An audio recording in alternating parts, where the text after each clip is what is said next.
លទ្ធផលពេលកូនពៅដាច់យប់បងប្អូនអើយមានបងប្អូនណាខ្លះដូចចឹងនេះយប់ឡើងអត់ដេកអត់ពួនទេធ្វើឲ្យម៉ែឪបងប្អូនឯនាំគ្នាអង្គុយយាមគាត់ដែរហើយមើលបងប្អូនមើលសភាពហើយ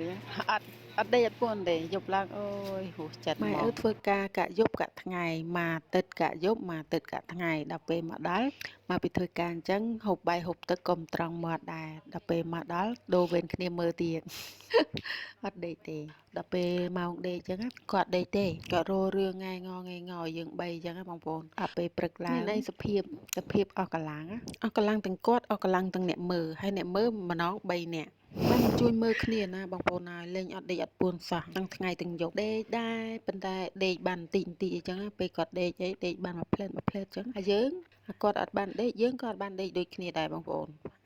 អង្គុយងក់ផ្ងើតណាតែរោរឿងដេកឲ្យដេករឹងក៏មិនដេកឲ្យអីក៏អីទៅ3ទៅស្ងាត់មកសន្ទុះនឹងទៅដល់ពេលដូចថាដេកលក់មកសន្ទុះអញ្ចឹងទៅយើងយកដាក់រឹងម៉ែឲ្យបកាច់បកិនទៀតហើយនេះដេកសោ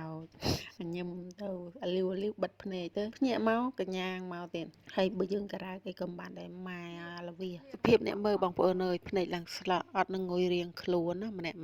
អូយអាមើលក្មេងនេះវេទនាមែនណាអត់អូអញ្ចឹងអាម្នាក់មានកូនវេទនាណាបងប្អូនអាមើលកូនតូចនេះធុញណាអ្នកដែលមិននឿយហត់នឹងកូនលុះត្រាតែកូននឹងបើឲ្យដេកអញ្ចឹងហើយម៉ែឪក៏មានពេលបានដេកពួនដូចគ្នាតែបើដូចកូនអស់នេះវិញបាច់ទេគ្មានបានដេកមានពួននេះទេអាពេលពោះវេទនាហើយដល់ពេលកើតកូនមកបើចំបានប្តីអើយចេះយល់ចិត្តយល់ថ្លើមដឹងទុកទរៈប្រពន្ធសពគ្រប់គ្រាន់ណាប៉ុន្តែបើចំប្តីអត់ចិត្តអត់ថ្លើមអត់ប្រមាថអត់បេះដូងទៀតមនុស្សស្រីនឹងកម្មលុះដល់ងាប់កាលនៅលើកប៉ាល់ខ្ញុំឃើញអើយមនុស្សស្រីម្នាក់គាត់ពោះធំគាត់បានប្តីជាមនុស្សប្រភេទអើយអត់ចិត្តអត់ថ្លើមពេលប្រពន្ធត្រូវការទឹកអញ្ចឹងប្រើទៅដួសទឹកអត់ដួសឲ្យទេបងប្អូនអើយដាច់ចិត្តអត់ដួសឲ្យគ្នាទេខ្ញុំសង្កេតមើលឃើញអញ្ចឹងរាល់ថ្ងៃ